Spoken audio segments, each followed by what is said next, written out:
കേട്ടോ, അവൻ തലി അടിച്ചിട്ട് ഇവൻ മാത്രം കണ്ടില്ല, ഈ കോടിക്കണക്കിന് ജനങ്ങൾ കാണാം. പിണറായി മാത്രം കണ്ടില്ല. ആ നാറ് കണ്ടില്ല എന്ന് പറഞ്ഞല്ലേ, അവന് ചെരുപ്പ് ഊരി തല്ലണം. അങ്ങനത്തുള്ളവനെ ഈ പിണറായി വിജയൻ. ഇവൻ എന്തിനു ഈ ഭരണം ഇങ്ങനെ ആക്കിയിട്ട് കട്ടുമുടിച്ച് ഈ നാടിന് ഇതാക്കണത്? നമസ്കാരം. തനിക്കെതിരെ വിമർശനം ഉന്നയിക്കുന്നവരെയെല്ലാം തുറങ്കിലടച്ച് നിശബ്ദരാക്കുകയാണ് പിണറായി വിജയൻ എന്ന സ്വേച്ഛാധിപതി. അധികാരത്തിൽ കയറിയ ആദ്യ 3 വർഷത്തിനിടെ തന്നെ കേരള മുഖ്യമന്ത്രി പിണറായി വിജയനെ സോഷ്യൽ മീഡിയയിലൂടെ അധിക്ഷേപിച്ചതിന് 119 പേർക്കെതിരെയാണ് പോലീസ് കേസെടുത്തത്. സംസ്ഥാന സർക്കാരിന്റെ കണക്കുകൾ പ്രകാരമുള്ള സംഖ്യയാണിത്. ഈ വെളിപ്പെടുത്തൽ സംസ്ഥാന നിയമസഭയിൽ ഏറെ കോളിളക്കം സൃഷ്ടിക്കുകയും ചെയ്തു. എന്നാൽ പിണറായി വിജയൻ ഇങ്ങനെ ഹാലിളകി കേസെടുത്ത് കൂട്ടുംതോറും ജനങ്ങൾ കൂടുതൽ പിണറായിസത്തെ വെറുക്കാനും പ്രതികരിക്കാനും തുടങ്ങി എന്നതാണ് സത്യം. പിണറായി ഭരണത്തെക്കുറിച്ച് ഒരു അഭിപ്രായം ചോദിക്കാൻ പോലും പറ്റാത്ത അവസ്ഥയാണിന്ന്. കാരണം കലി തുള്ളിയ ജനം അങ്ങേയറ്റം രോഷാകുലരായിട്ടാണ് പ്രതികരിച്ചു പോരുന്നത്. യോഗി ആദിത്യനാഥിന്റെ പാതയിലൂടെയാണ് പിണറായി വിജയൻ സഞ്ചരിക്കുന്നത് എന്ന് അന്നത്തെ പ്രതിപക്ഷ നേതാവ് രമേശ് ചെന്നിത്തല നിയമസഭയിൽ പറഞ്ഞിരുന്നു. പിണറായി വിജയനെതിരെ ആരെങ്കിലും ഒരാൾ വായി തുറന്നാൽ നടപടിയെടുക്കും.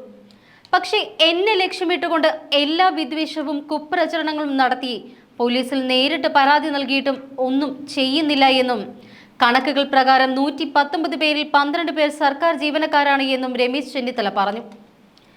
29 പേർക്കെതിരെ വകുപ്പ് തല നടപടിയും ഉണ്ടായിട്ടുണ്ട്. NDTVക്ക് വിശദാംശങ്ങൾ അന്ന് ആക്സസ് ചെയ്യാൻ കഴിഞ്ഞില്ല എങ്കിലും ക്രിമിനൽ ഭീഷണിപ്പെടുത്തൽ മുതൽ അശ്ലീലമായ വാക്കുകളും പാട്ടുകളും ഉച്ചരിക്കുന്നത് വരെയുള്ള കുറ്റങ്ങൾക്ക് ഇന്ത്യൻ ശിക്ഷാ നിയമത്തിലെ നിരവധി വകുപ്പുകൾ പ്രകാരം കേസുകൾ രജിസ്റ്റർ ചെയ്തതായി കണ്ടെത്തി. 2018 എല്ലാം ശരിയാകുമെന്ന അടിക്കുറിപ്പോടെ മുഖ്യമന്ത്രി പിണറായി വിജയന്റെ അപകീർത്തികരമായ ഫോട്ടോ പ്രചരിപ്പിച്ചതിന് 45-കാരനായ ഒരാളെ അറസ്റ്റ് ചെയ്തിരുന്നു. മറ്റൊരു സംഭവത്തിൽ മുഖ്യമന്ത്രിയെയും കുടുംബ പശ്ചാത്തലത്തെയും ലക്ഷ്യമിട്ടുകൊണ്ട് അപകീർത്തികരമായ പരാമർശം നടത്തിയെന്നാരോപിച്ചുകൊണ്ട് ഒരാൾക്കെതിരെ കേസെടുത്തു. പൊതുസ്ഥലങ്ങളിൽ അശ്ലീല ഗാനങ്ങൾ ആലപിക്കുകയും ക്രിമിനൽ ഭീഷണിപ്പെടുത്തുകയും ചെയ്തു എന്നായിരുന്നു ആരോപണം. വിജയനെ സോഷ്യൽ മീഡിയയിൽ അധിക്ഷേപിച്ചതിന് കേസെടുത്തവരിൽ വധഭീഷണിയും ജാതിയുമായി ബന്ധപ്പെട്ട അപകീർത്തികരമായ പരാമർശങ്ങളും നടത്തിയവരും ഉൾപ്പെടുന്നു. പിണറായി വിജയന്റെയും ഉത്തർപ്രദേശ് മുഖ്യമന്ത്രി യോഗി ആദിത്യനാഥിന്റെയും കീഴിൽ നടക്കുന്ന കാര്യങ്ങൾ തമ്മിൽ വ്യത്യാസമില്ല എന്നും പിണറായി വിജയനെതിരെയുള്ള ഏത് അഭിപ്രായവും വിമർശനവും പോലീസ് നടപടിയെടുക്കുമെന്നും പ്രതിപക്ഷം ഉന്നയിച്ച പരാതികളിൽ നടപടിയില്ല എന്നും വിമർശനമുയർന്നിരുന്നു. മുഖ്യമന്ത്രിക്കെതിരെ നാവനക്കുന്നവരെ കള്ളക്കേസെടുത്ത് കലാപാഹ്വാനത്തിനുള്ള വകുപ്പുകൾ ചുമത്തി നാവടപ്പിക്കാൻ ശ്രമിക്കുകയാണ് പിണറായി വിജയൻ ചെയ്യുന്നത്. മുഖ്യമന്ത്രിക്കെതിരെ സംസാരിക്കുന്ന ഓൺലൈൻ മാധ്യമങ്ങളെ തിരഞ്ഞുപിടിച്ച് കേസിൽപ്പെടുത്തുകയും ഓഫീസ് റെയ്ഡ് ചെയ്ത് നശിപ്പിക്കുകയും ചെയ്യുക വഴി അവരുടെ പ്രവർത്തനം താറുമാറാക്കുകയും അതിലൂടെ ആ ചാനലിന്റെയും പത്രപ്രവർത്തകരുടെയും നാവ് എന്നേക്കുമായി കൂച്ചുവിലങ്ങിടുകയും ചെയ്യാമെന്നാണ് പിണറായിയുടെ വിചാരം. ഈ അടുത്ത കാലത്ത് നടന്ന ഓൺലൈൻ മീഡിയാസിന്റെ ഓഫീസ് റെയ്ഡുകളെല്ലാം ഇതിന് ഉദാഹരണമാണ്.